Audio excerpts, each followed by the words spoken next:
Avui és dimecres, aujourd'hui c'est mercredi, nous sommes le 21 novembre 2007, 8h, Elisabeth Badinier. Bonjour, le procès de 4 jeunes marginaux devant la cour d'assises des Pyrénées-Orientales depuis lundi. L'audience hier a permis de mieux comprendre les responsabilités des uns et des autres dans ce meurtre précédé d'actes de torture, mais toujours rien sur les motivations. Environ 5000 personnes hier dans les rues de Perpignan, manifestation pour la défense du pouvoir d'achat des fonctionnaires, dans le cortège des étudiants, des profs et quelques salariés du privé.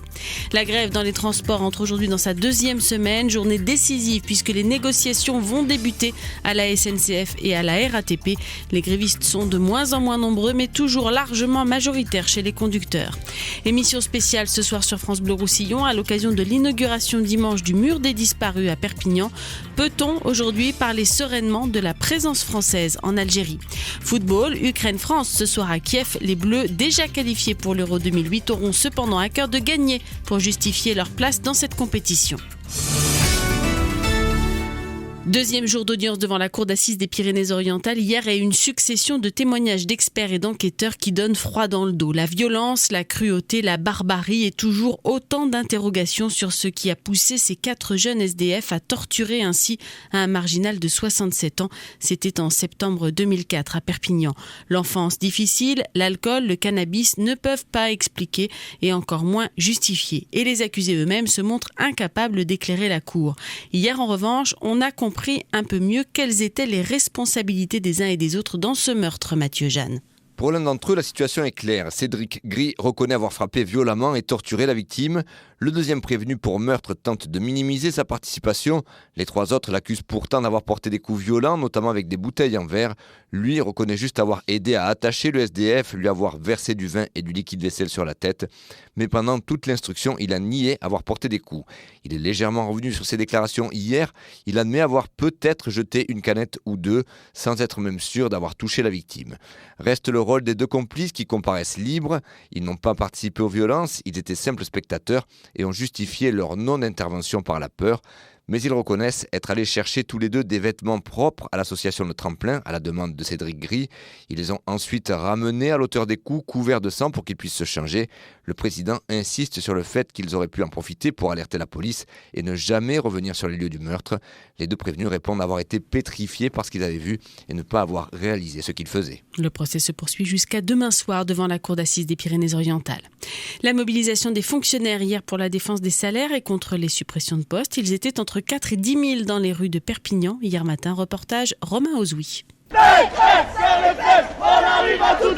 En tête du cortège, ce sont les étudiants qui manifestent contre la loi sur l'autonomie des universités. Parce qu'il faut donner de la voix, il faut chanter tous les slogans, pouvoir aussi motiver les autres qui sont derrière et qu'on comprenne que le gouvernement entende ce qu'on a à dire. Et de Cuba pour la Française d'en bas.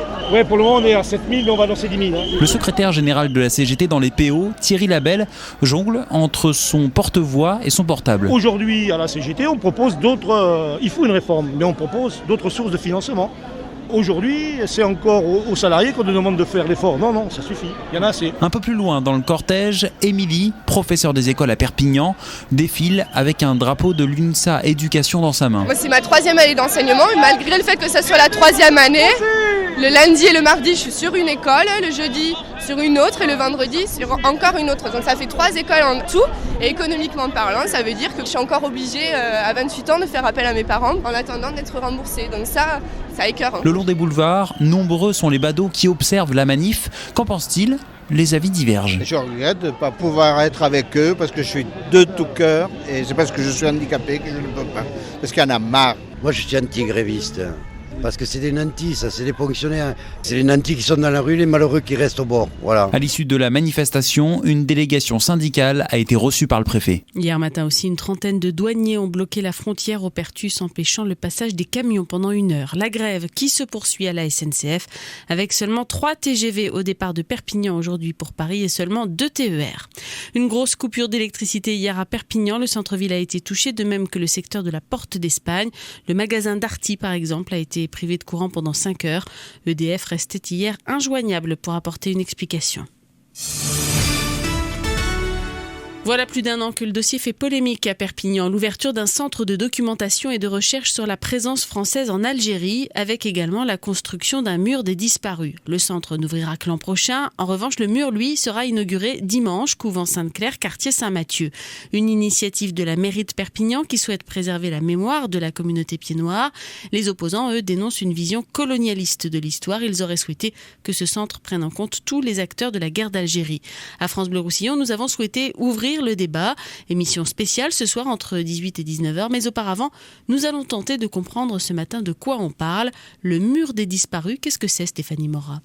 Le mur des disparus, c'est un monument de 12,50 m de long et 1,80 m de haut. Au centre, il y a une sculpture montrant un corps à moitié enseveli, bouche bâillonnée et un rectangle vide à la place du cœur. De part et d'autre, 2 épitaphes de l'écrivain Albert Camus et du dramaturge algérien Slimane Benaïssa, 2 phrases en mémoire des disparus harkis. Le tout est encadré par 5 plaques où sont gravés 2619 noms de Français d'origine métropolitaine, algérienne, italienne ou espagnole. La liste a été fournie par le ministère des Affaires étrangères et quelques familles. Ce sont des citoyens d'Algérie et 300 appelés du contingent portés disparus à la fin de la guerre en 1962 ou bien juste avant, au moment des événements de 54. Pour le cercle algérianiste, il s'agit d'un lieu de recueillement, un endroit pour honorer les morts. D'ailleurs, l'inauguration de dimanche, en présence de 7000 personnes, est annoncée comme un enterrement symbolique de ces disparus. Alors, comment parler de la présence française en Algérie ? C'est toute la question. Pour Jean-Marcel Roger, prof d'histoire à l'université de Perpignan, la difficulté, c'est que cette présence française met en scène différentes populations. Une culture doit toujours être enracinée. Une culture qui est uniquement voyageuse, c'est une culture de diaspora et elle peine pour trouver des lieux de souvenir, des lieux de mémoire. La culture pied-noir est un peu dans ce cas de figure-là. Elle pourrait peut-être en sortir dans le futur en négociant des lieux de mémoire en Algérie. Mais vous voyez la difficulté que cela représente et disons que ce n'est pas demain la veille que l'on aboutira à ce genre de résultat. Et donc à partir de ce moment-là, cette culture de diaspora doit effectivement trouver des solutions de rechange pour maintenir ce qu'elle a été, d'autant que les générations les plus anciennes vont prendre de l'âge et vont se retrouver de moins en moins nombreuses. C'était quand même une culture qui avait réussi à mêler des Français originaires du sud de la France, des Italiens, des Espagnols, des Maltais. Et donc il y avait là le creuset d'un peuple de pays neuf en quelque sorte. Et puis ce soir, donc rendez-vous à 18h pour un débat où vous pourrez prendre aussi la parole. Seront invités en studio autour de Stéphanie Morat, Jean-Marc Pujol de la mairie de Perpignan, Bernard Chollet du collectif Non au mur et Éric Savarès, prof à l'université de Perpignan. La météo.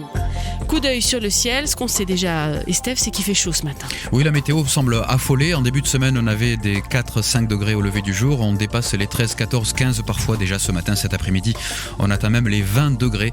Météo France nous le confirme dans son bulletin rafraîchi tout à l'heure à 7h30. On aura cet après-midi 20 degrés aussi à Prades et à Céré, 18 degrés à Port-Vendre. S'il fait un petit peu plus frais à Port-Vendre, c'est parce que la marinade est encore là. Elle devrait faiblir. C'est du liabech précisément et du midjourn aussi pour aujourd'hui. La marinade à 40 km/h à 7h. Tout à l'heure, on a relevé 14 degrés au Pertus. Le soleil a-t-il disparu ? Ben non, puisque visiblement les nuages vont lui faire la politesse de s'éloigner un petit peu. Ils vont laisser briller le soleil dans le courant de notre après-midi. Il est 8h10. On contrôle votre vitesse depuis 7h ce matin sur l'avenue Victor d'Albiez à Perpignan, c'est jusqu'à 13h.